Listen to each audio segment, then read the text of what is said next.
Alors, une des premières choses qu'on ressent en général quand on veut écrire l'histoire de sa vie ou de sa famille, c'est une certaine confusion et même un certain accablement face à la somme d'informations, de souvenirs, de choses à dire. Et on se sent absolument envahi dans notre tête et on a l'impression qu'on n'arrivera jamais à mettre tout ça sur le papier. Le problème justement, c'est que tout ça est dans notre tête et à des endroits différents de notre cerveau. Enfin bon, en réalité, je ne sais pas exactement comment ça se passe, mais bon, on a des souvenirs et des associations d'idées, des choses qu'on nous a dites, il y a des choses qu'on a apprises plus tard. Bon, donc tout ça forme comme un espèce de puzzle qui ne demande qu'à être rassemblé. Et donc comment on fait? Eh bien, il n'y a pas d'autre moyen que de prendre un papier, un stylo, ou de faire ça sur votre ordinateur, suivant ce que vous préférez, et de mettre de l'ordre dans ces vies que vous voulez écrire. C'est peut-être la vôtre, tout simplement, ou celle de plusieurs personnes. Donc, vous prenez chacune des vies, des principales vies dont vous allez parler dans votre livre, et vous faites un petit plan chronologique qui va mettre à plat, qui va mettre au clair ce qui s'est passé d'important dans ces vies. Alors, il y a plusieurs moyens de faire ça. On a beaucoup parlé des lignes de vie. J'avais écrit un article là-dessus, je vous mettrai le lien en dessous. Les lignes de vie, donc ça consiste à faire un schéma, vous tracez une ligne horizontale avec les années, et puis à chaque événement important, vous notez ce qui s'est passé. Mais bon, il y a plein d'autres façons de faire ça, chacun a ses façons de fonctionner. Bon, finalement, moi j'aime bien écrire, tout simplement. Donc ça peut être simplement une liste, voilà, une liste chronologique de ce qui s'est passé. Parfois même je fais des phrases sans absolument aucune recherche de style ou quoi que ce soit, mais simplement pour mettre à plat, un tel est né telle année, ensuite telle année il se passe ça. Bon. Vous pouvez faire aussi une liste de souvenirs si vous écrivez votre propre histoire, que vous allez ensuite reclasser par ordre chronologique.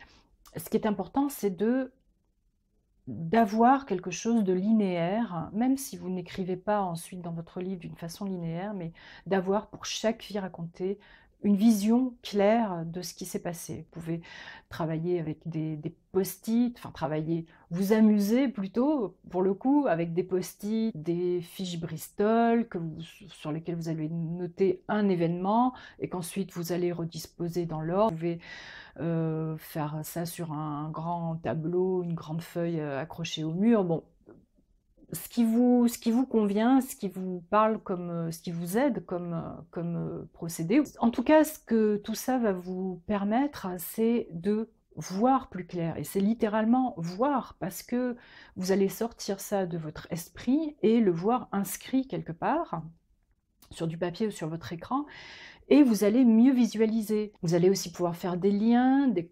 correspondances.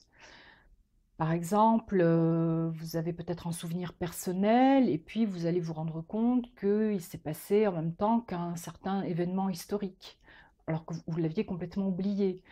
Ou vous allez vous rendre compte que quand vous aurez ces différents plans de vie, que deux personnes de votre famille ont vécu dans la même rue à deux moments différents. Bon, je cite des exemples comme ça. Et puis ce petit travail va peut-être vous permettre de trouver un fil rouge à la vie que vous retracées, ou du moins des thématiques qui se dégagent, et tout ça, ça va nourrir votre livre.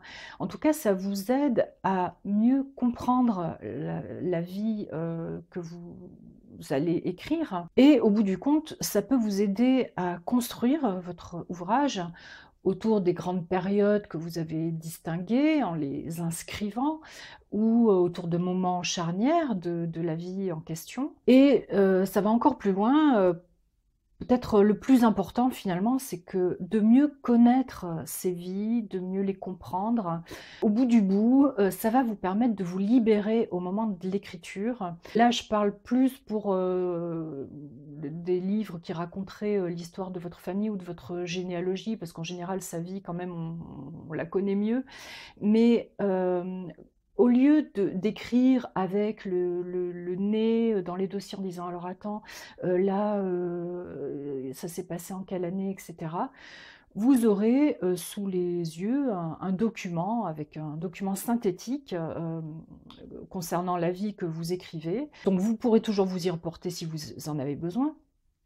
Et ça va vous permettre de vous libérer au moment de l'écriture, d'écrire d'une façon plus personnelle, avec plus de souffle, avec des choses qui viennent vraiment de l'intérieur. Vous savez, ça me fait penser à ce que me disait ma première prof de chant. En fait, je prends des cours de chant depuis pas mal d'années maintenant.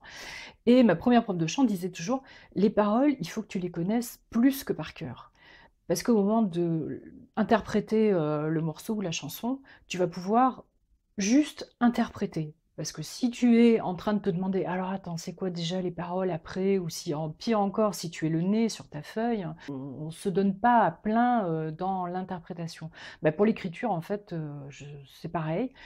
Si vous êtes, continuellement en train de chercher ce que vous allez écrire, vous ne pourrez pas écrire avec, liberté. Alors bon, vous ne connaîtrez peut-être pas tout par cœur, toutes les vies que vous allez écrire par cœur, mais le fait d'avoir mieux intégré, de vous être davantage approprié, cette vie en la connaissant mieux, vous allez pouvoir l'écrire d'une façon plus intéressante. Alors que des avantages, hein, finalement, à faire ce petit travail, vie par vie, mettez tout ça au clair, posez sur le papier ce que vous savez, vous allez voir, vous n'allez pas le regretter. Ça vous prendra peut-être un peu de temps, mais vous allez tellement gagner ensuite et tellement gagner en liberté d'esprit, en clarté, que ça ne enfin, vraiment, vous ne le regretterez pas, voilà.